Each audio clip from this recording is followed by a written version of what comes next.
first example is converting assets to expenses. So in this instance, we've got a prior period where something happened. And what happened in this instance is that we paid cash in advance of incurring an expense, so created an asset.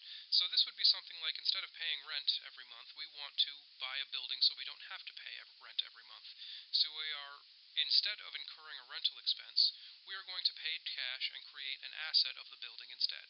Now let's say that happened in January, and now we're in February. So in January we have the asset.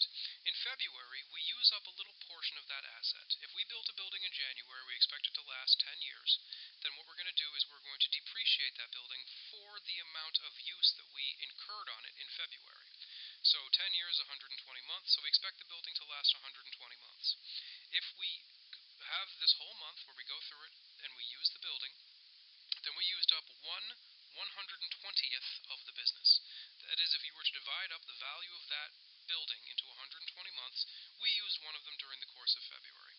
And what that does is it takes away the impact of the whole building being purchased, in January. It's not really accurate to say you had an exceptionally bad January because you had to buy a building, but every future quarter and every future month should be better because we don't have to pay rent expense anymore.